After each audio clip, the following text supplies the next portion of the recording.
કોંગ્રેસ સમિતિ દ્વારા રત્ન કલાકાર હિત રક્ષક સમિતિના કાર્યકર્તાઓ સાથે માનગઢ ચોક ખાતે રત્ન કલાકારોને મળી તેમને સહાનુભૂતિ પાઠવાઈ હતી।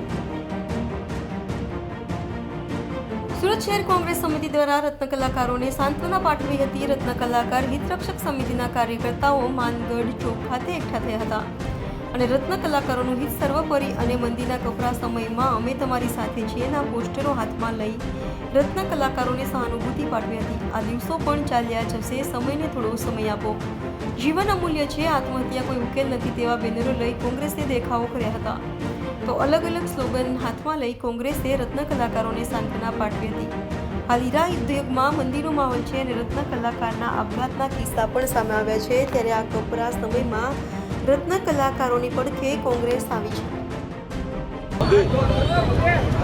છેલ્લા ઘણા સમયથી રત્ન કલાકાર પરિવાર દ્વારા જે આત્મહત્યા કરવામાં આવી રહી છે એ પરિવાર ભવિષ્યમાં આત્મહત્યા ન કરે તેઓને પ્રોત્સાહન આપવા માટે સુરત શહેર કોંગ્રેસ આયોજિત એક ધરણાનો કાર્યક્રમ માનગઢ ચોક ખાતે રાખવામાં આવેલો છે અને અમે આપણી ચેનલના માધ્યમથી સરકારને ચેતવવા માગીએ છીએ કે આ તાત્કાલિક અસરથી રત્ન કલાકારો પરિવાર માટે પેકેજ જાહેર કરવામાં આવે, જેને કારણે ભવિષ્યમાં કોઈ રત્ન કલાકાર પરિવાર આત્મહત્યા ન કરે।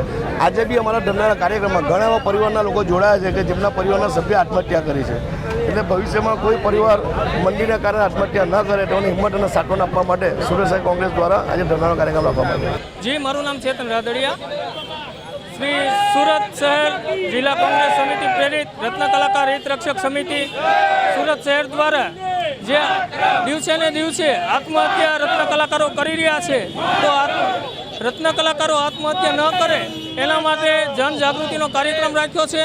કારણ કે જે આ નપટ સરકાર એક વેપારી સરકાર હોય એ રીતે જે ટેક્સને વેટ ઉઘરાવી રહી છે એના બદલામાં કંઈ આપતી નથી રહી, એટલા માટે જે રત્ન કલાકાર છે તે દિવસે ને દિવસે અકળાઈ રહ્યો છે, એટલે એ અકળાય નહીં એના માટેનો અમારો પ્રયાસ છે।